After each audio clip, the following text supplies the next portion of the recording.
नमस्कार सभी को। आप सभी का आपके अपने इस YouTube चैनल पर हार्दिक स्वागत है। आज आपके सामने हिंदी साहित्य का जो सार संग्रह चल रहा है उसका वीडियो नंबर 4 आपके सामने प्रस्तुत करने जा रहे हैं। इस वीडियो में हम आधुनिक काल के बारे में चर्चा करेंगे। आधुनिक काल के जो भी परीक्षा की दृष्टि से महत्वपूर्ण बिंदु बनते हैं वो सभी आपके समक्ष प्रस्तुत किए जाएंगे। इससे पहले हमने आदिकाल, भक्तिकाल और रीतिकाल से संबंधित एक एक वीडियो मतलब 3 वीडियो इससे पहले हमने YouTube चैनल पर डाल दिए हैं। अगर आपने अभी तक वो वीडियो नहीं देखे हैं तो प्लेलिस्ट में जाकर वो वीडियो आप ज़रूर देखें। वो परीक्षा की दृष्टि से बहुत ही महत्वपूर्ण है। और अगर आप वीडियो पर नए हैं तो चैनल को सब्सक्राइब ज़रूर करें। तो शुरू कर रहे हैं आधुनिक काल से संबंधित पहला महत्वपूर्ण बिंदु। आचार्य रामचंद्र शुक्ल ने भाषा योग वशिष्ठ जो 1741 ईस्वी में रचित किया गया था, इस रचना को खड़ी बोली की प्रथम रचना है ये। इसके लेखक राम प्रसाद निरंजनी, किसके? भाषा योग वशिष्ठ के लेखक। इनको खड़ी बोली परंपरा का प्रथम प्रौढ़ लेखक माना है। तो ये किसने माना है? आचार्य रामचंद्र शुक्ल ने। उर्दू मिश्रित हिंदी के पक्षधर लेखक जिन्होंने बनारस अखबार जो 1845 ईस्वी को निकाला गया था, इसका प्रकाशन किसने करवाया था? इसका प्रकाशन करवाया था राजा शिव प्रसाद सितारे हिंद के द्वारा। ये राजा शिव प्रसाद सितारे हिंद उर्दू मिश्रित हिंदी के पक्षधर माने जाते हैं। अगला है शुद्ध हिंदी के प्रचार प्रसार हेतु प्रजा हितैषी नामक पत्र का प्रकाशन किसने करवाया था? तो ये किया था राजा लक्ष्मण सिंह ने 1861 ईस्वी को प्रजा हितैषी का प्रकाशन। यह शुद्ध हिंदी में लिखा हुआ था। फिर है सबसे पहले हिंदी के दैनिक समाचार पत्र का प्रकाशन कलकत्ता से करवाया गया था। तो ये किसने करवाया था? ये श्याम सुंदर सेन के द्वारा करवाया गया था। इसका नाम था सदा समाचार सुधा वर्षण, जो 1854 ईस्वी से प्रकाशित किया जा रहा है और ये एक दैनिक समाचार पत्र है। अगला है पंडित जुगल किशोर ने 30 मई 1826 ईस्वी को कलकत्ता से पहला साप्ताहिक समाचार पत्र का प्रकाशन करवाया था, जो 1827 ईस्वी को बंद हो गया था। उसका क्या नाम था? तो ये 1826 में शुरू हुआ, 1827 को बंद हो गया। ये था उदंत मार्तंड, जो पहला साप्ताहिक पत्र था। आचार्य रामचंद्र शुक्ल ने 1843 ईस्वी से 1868 ईस्वी तक की अवधि को क्या कहा था? तो उन्होंने कहा था आधुनिक काल की पूर्व पीठिका या फिर इसको संक्रांति काल भी कहा जाता है। अगला है हिंदी गद्य के पुरोधा जिन्होंने 18 वर्ष की आयु में कवि वचन सुधा पत्रिका निकाली थी, वो थे भारतेंदु हरिश्चंद्र। इन्होंने कवि वचन सुधा जो पत्रिका थी वो 1868 में निकाली थी और 1885 ईस्वी तक ये रही थी। फिर आगे है भारत दुर्दशा मौलिक नाटक में भारतेंदु ने देशी राजाओं को कौन सी संज्ञा दी है? वो दी है रासब की। और ये भारत दुर्दशा 1880 को रचित एक मौलिक नाटक है।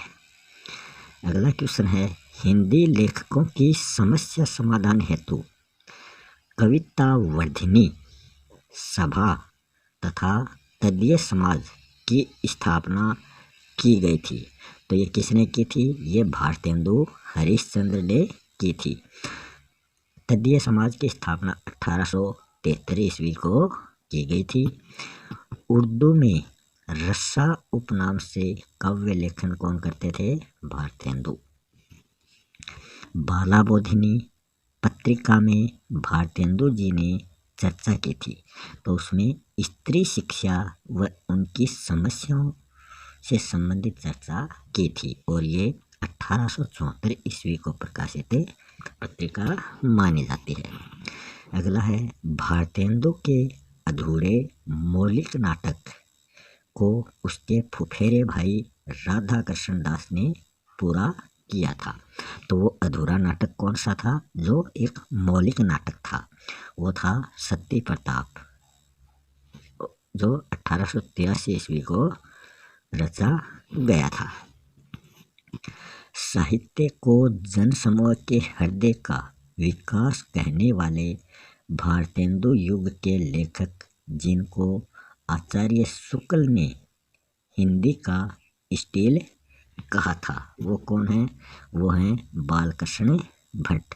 और इनके द्वारा एक पत्र प्रकाशित होता था जिनका नाम है हिंदी प्रदीप, जो 1877 ईस्वी से प्रकाशित किया गया था। तो ये इन स्टील कहलाते हैं बालकृष्ण भट्ट।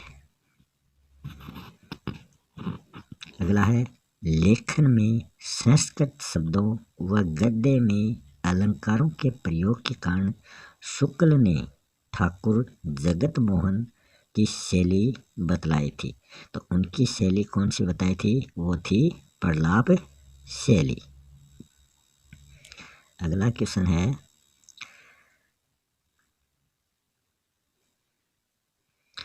प्रेमधन ने सिपाहियों की मूर्खता करार दिया कि प्रेमघन के द्वारा सिपाहियों की मूर्खता करार किसे दिया गया?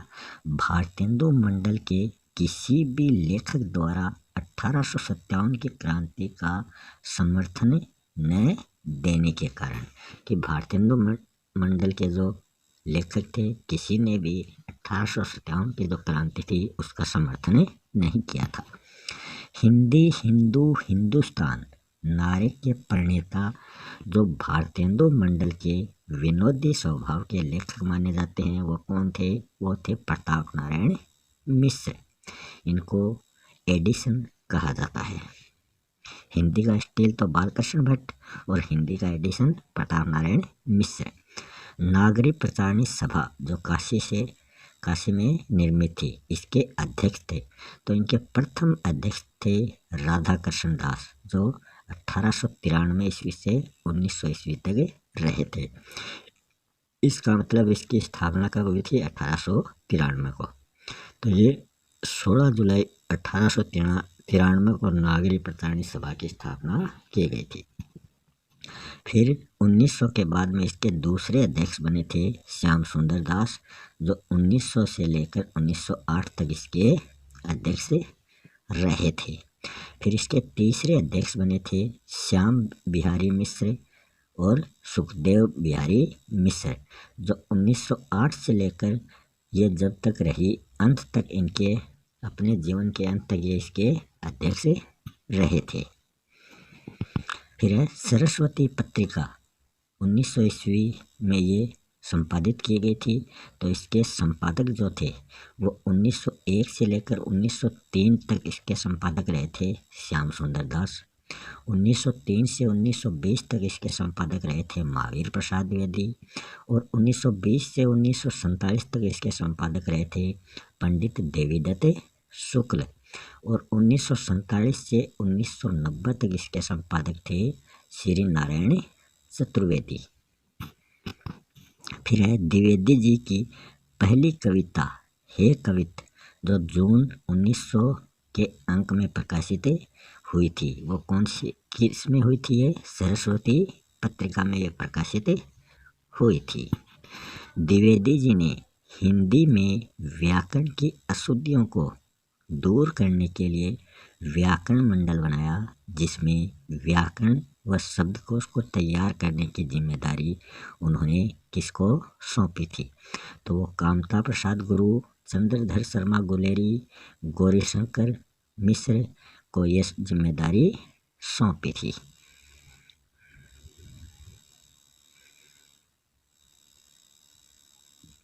अगला है द्विवेदी युग के प्रकृति उपासक कवि जिनको खड़ी बोली का प्रथम कवि माना जाता है। वो कौन थे? वो थे श्रीधर पाठक। इनकी जो कविता है वो उनका नाम है हेमंत गुणवंत। अगला है साहित्य को ज्ञान की राशि का संचित कोष कहने वाले लेखक जिन्होंने हिंदी आलोचना व हिंदी में विराम चिन्हों का प्रयोग करना शुरू किया था, वो थे महावीर प्रसाद द्विवेदी। इनके द्वारा ये बात कही गई है। इनको भुजंग भूषण भट्टाचार्य नाम से उपनाम से ये रचनाएं करते थे। अगला है द्विवेदी युगीन कवि जो श्रृंगारिक रचना के समय अपना नाम स्नेही रखते थे और राष्ट्रीय कविता लिखते समय वो अपना नाम त्रिशूल रखते थे, तो वो थे गया प्रसाद शुक्ल। इनकी प्रसिद्ध पंक्ति है वह नर नहीं नर पशु निरा है। अगला है भारत भारती 1912 ईस्वी को रचित। इस रचना की राष्ट्रीय पोषक विचारधारा के कारण काशी में 1936 को गांधी जी ने राष्ट्र कवि की उपाधि प्रदान की थी। तो ये मैथिली शरण गुप्त को प्रदान की थी। किस रचना के कारण? भारत भारती रचना के कारण। और इनका जो उपनाम था वो था डड्डा। नगेंद्र ने भारत भारती जो रचना है उसकी प्रसिद्धि खड़ी बोली की विजय पताका सिद्ध हुई। ये नगेंद्र ने भारत भारती के बारे में कहा है। अगला है 12 सर्गों में प्रकाशित महाकाव्य। कौन सा महाकाव्य है जो 12 सर्गों में प्रकाशित है और जिसको मैथिली शरण गुप्त ने द्विवेदी जी की प्रेरणा से शुरू किया था? तो उसका नाम है साकेत, जो 1931 ईस्वी में रचित किया गया था। उसके कुल 12 सर्ग थे। नंद दुलारे वाजपेयी ने साकेत को हिंदी का युग प्रवर्तक महाकाव्य कहा है। तो वो किस कारण कहा है? सामंजस्यवादी कवि कौन माने जाते हैं? गुप्त। तो ये साकेत से संबंधित अंतिम 2 महत्वपूर्ण बिंदु थे। अगला बिंदु है प्रिय प्रवास या वज्रांगना विलास, जो 1914 ईस्वी में रचित किया गया था। खड़ी बोली का प्रथम महाकाव्य है जो 17 सर्गों में बटा हुआ है, जिसने कृष्ण, साधारण पुरुष व राधा जो है लोक सेविका, लोक शिक्षिका के रूप में प्रयुक्त हुई है। कि ये 1914 ईस्वी को रचित है। प्रिय प्रवास या वज्रांगना विलास प्रथम महाकाव्य है खड़ी बोली का। 17 सर्गों में ये बटा हुआ है और इसमें कृष्ण जो है वो तो एक साधारण पुरुष है और राधा जो है वो लोक सेविका, लोक शिक्षिका के रूप में दिखलाई गई है। तो इस महाकाव्य के रचनाकार कौन है वो हमें बताना है। तो वो हैं अयोध्या सिंह उपाध्याय हरिऔध। इनको कवि सम्राट भी कहा जाता है। अगला है आध्यात्मिक व धार्मिक विषयों को आधार बनाकर 15 सर्गों में रचित हरिऔध जी की कौन सी रचना मानी जाती है? तो वो है पारिजात, जो 1937 ईस्वी को रचित की गई थी। ये 15 सर्गों में विभक्त रचना है और इसका आधार क्या है? आध्यात्मिक व धार्मिक विषय। अगला है ब्रज भाषा में रचित रीति से संबंधित हरिऔध की रचना, जिसमें नायिका समाज, देश व लोक सेविका या लोक धर्म सेविका के रूप में है, वह कौन सी रचना है? वह है रस कलश, जो 1931 ईस्वी में रचित की गई थी। अगला है चुभते चौपदे व चौखे चौपदे। इन दोनों रचनाओं का जो समय है वो 1924 है। इनके रचनाकार हरिऔध को आधुनिक काल का सूरदास किसने कहा है? तो हरिऔध को आधुनिक काल का सूरदास डॉक्टर गणपति चंद्र गुप्त के द्वारा कहा गया है। अगला है हिंदी बाल साहित्य के जनक, जो ब्रज भाषा में लिखते थे, लेकिन द्विवेदी जी के संपर्क में आने के बाद से खड़ी बोली में काव्य लेखन वो करने लगे थे। तो वो थे राम नरेश त्रिपाठी, जो बाल साहित्य के जनक माने जाते हैं। पहले ये ब्रज में लिखते थे और द्विवेदी जी के संपर्क में आने के बाद खड़ी बोली में लिखने लगे थे। इनकी रचनाएं हैं मिलन, पथिक, मानसी और सोपन। अगला है समस्या पूर्ति के सिद्धस्त कवि, जिनको कविता कामिनी कांत, भारतेंदु प्रज्ञेंदु, साहित्य सुधाकर आदि नामों से जाना जाता है। तो वो हैं नाथुराम शर्मा शंकर। अगले हैं खड़ी बोली के समर्थकों को हठी व मूर्ख की संज्ञा देने वाले कवि कौन हैं? तो वो हैं जगन्नाथ रत्नाकर, जगन्नाथ दास रत्नाकर, जिनका उपनाम है जक्की। अगला क्वेश्चन है आचार्य रामचंद्र शुक्ल ने चित्रभाषा शैली का नाम किसे दिया था? वो दिया था छायावाद को। छायावाद को मधुचर्या भी कहा गया है। अगला है युग दृष्टा कवि, झारखंडी कवि, छायावाद के जनक इलाचंद्र जोशी व गणपति चंद्र के अनुसार छायावाद के जनक किसको माना है? तो ये जयशंकर प्रसाद को इलाचंद्र जोशी व गणपति चंद्र के अनुसार छायावाद का जनक माना जाता है। इनको युग दृष्टा व झारखंडी कवि भी कहा जाता है और ये ब्रज भाषा में कलाधर नाम से काव्य रचना करते थे। अगला है प्रसाद जी की रचनाएं हैं आंसू। पहली है आंसू, जो 1925 को रचित एक स्मृति काव्य है। लहर 1933 में रचित एक गीति काव्य है। शोकोच्छ्वास 1910 में रचित है। उर्वशी 1909 को रचित की गई थी। झरना भी इनके द्वारा रचित रचना है। तो ये प्रसाद जी की रचनाएं हैं। आगे है कामायनी 15 सर्गों की रचना है, जिसकी लेखन प्रेरणा शतपथ ग्रंथ से हुई थी। इसका उद्देश्य क्या है?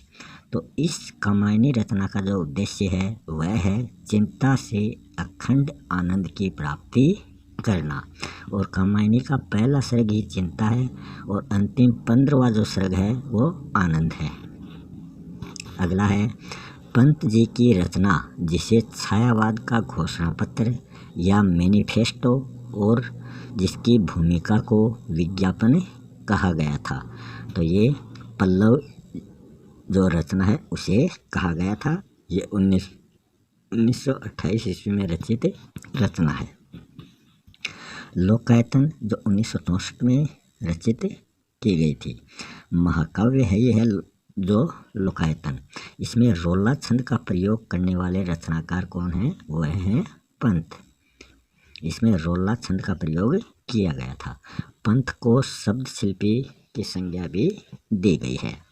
अगले हैं निराला, जिनको मुक्त छंद के प्रणेता के रूप में भी जाना जाता है। छायावाद का महेश भी इनको कहा जाता है और नए कवियों का गोरखनाथ भी निराला को ही कहा जाता है। तो निराला जी के गुरु कौन थे? तो संत विवेकानंद इनके गुरु थे। निराला जी की प्रमुख उपाधियां कौन कौन सी हैं? महाप्राण, जो गंगा प्रसाद पांडे के द्वारा दी गई है। ओज व दात्य के कवि इनको माना है रामविलास शर्मा ने। स्वच्छंदवादी कवि इनको कहा है हजारी प्रसाद द्विवेदी ने। अगला है निराला द्वारा रचित छायावाद की उत्कृष्ट जो उपलब्धि है वो कौन सी है? वह है राम की शक्ति पूजा, जो 1936 ईस्वी को रचित की गई थी। अगला है हिंदी साहित्य संसार का सबसे लंबा शो गीत किसे माना जाता है? तो वो माना जाता है निराला जी के द्वारा रचित सरोज स्मृति को, और इसका जो रचना काल है वो 1935 ईस्वी। अगला है निराला जी की रचनाएं कौन कौन सी हैं? नए पत्ते 1946 में रचित, कुक्कर मुत्ता 1942 में रचित, अणिमा 1943 में रचित, तुलसीदास 1938 में रचित, गीतिका 1936 में रचित रचनाएं हैं। फिर है निराला जी की रचना गीतिका की भूमिका किसने लिखी है? तो वो जयशंकर प्रसाद ने गीतिका की भूमिका लिखी थी।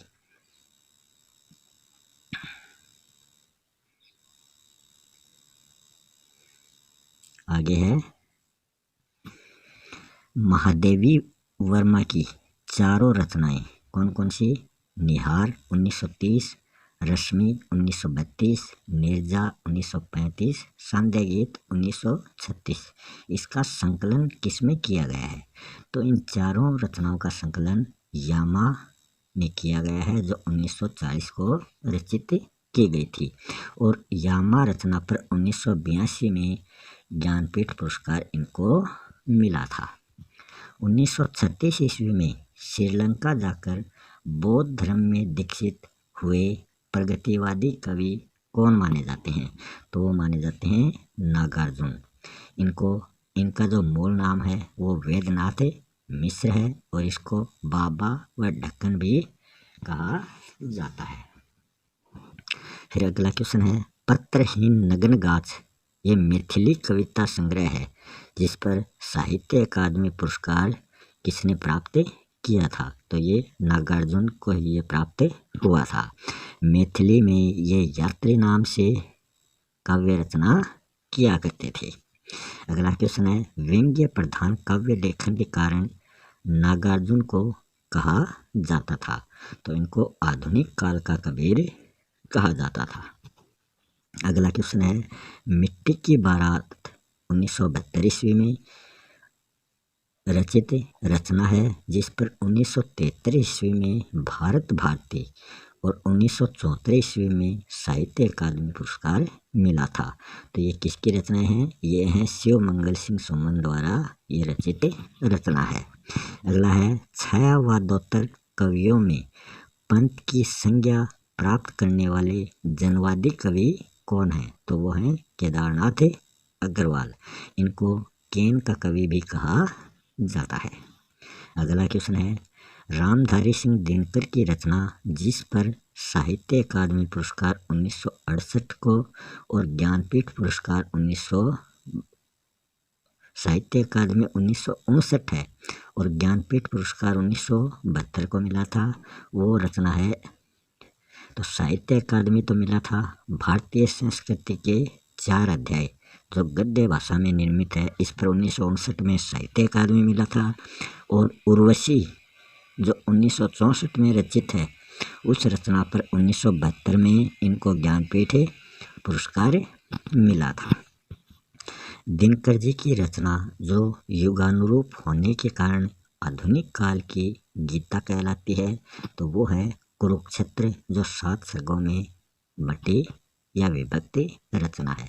इसका रचनाकाल जो समय है वो 1946 ईस्वी है। अगला है दिनकर जी की उपाधियाँ कौन कौन सी हैं? इनको युगचारण कवि कहा जाता है, अधैर्य का कवि इनको कहा जाता है, अनल कवि के रूप में ये जाने जाते हैं, द्वितीय राष्ट्र कवि के रूप में भी ये जाने जाते हैं। अगला क्वेश्चन है दिनकर जी की उपाधियाँ हो गया। अगला क्वेश्चन है ताप के ताए हुए दिन रचना पर 1981 को साहित्य अकादमी पुरस्कार पाने वाले कवि कौन है? तो ताप के ताए हुए दिन किसकी रचना है? त्रिलोचन शास्त्री की, जिस पर 1981 को साहित्य अकादमी पुरस्कार दिया गया था। हिंदी साहित्य में सोनेट जो अंग्रेजी का छंद है इसको स्थापित करने वाले मंदलय के प्रगतिवादी कवि कौन माने जाते हैं? तो वो हैं वासुदेव सिंह। वासुदेव सिंह जो है ये त्रिलोचन का ही मूल नाम माना जाता है। आधुनिक हिंदी का शेक्सपियर प्रगतिवादी कवि जिसने अजय खंडहर 1944 जिसमें झंकार, ललकार, हुंकार इन तीनों रचनाओं का संकलन अजय खंडहर में किया गया है। ये किसकी रचना है? तो इस रचना के रचनाकार जो हैं वो हैं रांगे राघव। मानवीय दुर्बलता का कवि रांगे राघव को किसने कहा है? नरेंद्र शर्मा ने। अब है प्रयोगवाद से संबंधित महत्वपूर्ण तथ्य। प्रयोगवादी कविता में भावना है, परंतु हर भावना के आगे प्रश्न चिन्ह है।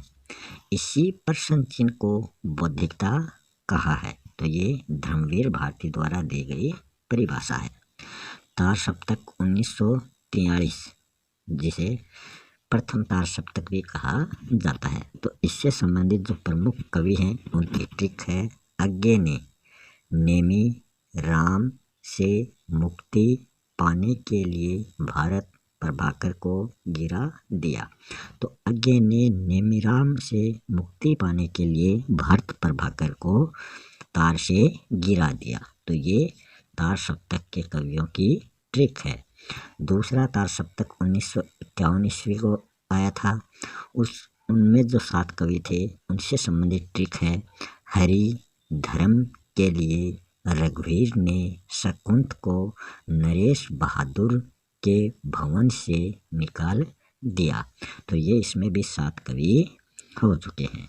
तृतीय तार सप्तक जो 1959 को प्रकाशित हुआ था, उससे संबंधित 7 प्रमुख कवियों की ट्रिक है, कुंवर केदार के सर्व विजय की कीर्ति प्रयाग से लेकर मदनपुर तक 3 किलोमीटर फैली थी। तो ये तीसरे सप्तक के प्रमुख कवि हैं। चौथा सप्तक जो था वो 1979 ईस्वी को प्रकाशित हुआ था। उससे संबंधित 7 कवियों की ट्रिक है, अवध के राजा श्री राम ने राजेंद्र किशोर नंद किशोर को सुमन के साथ स्वदेश 4 वर्षों के लिए भेजा था। तो इससे संबंधित ये 7 कवि हो गए चतुर्थ तार सप्तक के। तो ये चारों जो सप्तक हैं उससे संबंधित ये मोस्ट इम्पोर्टेंट ट्रिक है। अगला क्वेश्चन है, जोधपुर विश्वविद्यालय में कार्य करने वाले तार सप्तक के कवि कौन हैं जिन्होंने 1980 को वत्सल निधि साहित्य और संस्कृति के क्षेत्र में कार्य करना, तो वत्सल निधि न्यास की स्थापना की थी, वो हैं अज्ञे जी। इनको प्रयोगधर्मी, मूर्ति भंजन, कठिन गद्य का प्रेत और कवि अन्वेषी के रूप में भी जाना जाता है। अज्ञे जी की रचना, जिसे साहित्य अकादमी पुरस्कार 1964 और ज्ञानपीठ पुरस्कार 1978 मिला था। तो आंगन के पार द्वार जो रचना 1961 में रचित की गई थी, इस रचना पर तो 1964 में साहित्य अकादमी और कितनी नावों में कितनी बार जो 1967 को रचित रचना थी, इस पर 1978 में ज्ञानपीठ पुरस्कार इनको मिला था। अगला है, काव्य में फेटेंसी मतलब संभाव्य संसार की रचना। फेटेंसी का प्रयोग करने वाले कवि जो मानते हैं कि मेरा उपनाम तो मैं ही हूँ, तो वो कौन से कवि हैं? वो हैं गजानन माधव मुक्तिबोध। गजानन माधव मुक्तिबोध को लोक जीवन का जासूस रमेश मेघकुंतल ने कहा है, तीव्र बोध का कवि, भयानक खबरों का कवि, ये इनकी उपाधियां हैं। संयुक्त राष्ट्र संघ के सूचना अधिकारी के रूप में कार्य करने वाले रोमानी मिजाज के कवि कौन माने जाते हैं? तो वो माने जाते हैं गिरजा कुमार माथुर, जिन्होंने संयुक्त राष्ट्र संघ में सूचना अधिकारी के रूप में भी कार्य किया था। हम होंगे कामयाब गीत के रचनाकार व गगनांचल साहित्य पत्रिका के संपादक कौन माने जाते हैं? वो माने जाते हैं गिरजा कुमार माथुर। गिरजा कुमार माथुर की रचना जिसकी भूमिका निराला जी ने लिखी है वो है मंजीर, 1945 ईस्वी को रचित। निराला जी की साहित्य साधना पर 1970 में साहित्य अकादमी पुरस्कार प्राप्त करने वाली प्रयोगवादी कवि कौन हैं? वो हैं रामविलास शर्मा, जिन्होंने निराला की साहित्य साधना रचना की थी। अपने काव्य लेखन में कथनी व करनी में अंतर नहीं करने वाले कविता के गांधी के रूप में कौन जाने जाते हैं? वो जाने जाते हैं भवानी प्रसाद मिश्र। भारत छोड़ो आंदोलन जो 1942 में हुआ था, इसमें सक्रिय रहने वाले कम्युनिस्ट पार्टी भाटी से जुड़ने वाले कवि कौन हैं? तो वो हैं नरेश मेहता, जिनको पूर्ण शंकर भी कहा जाता है।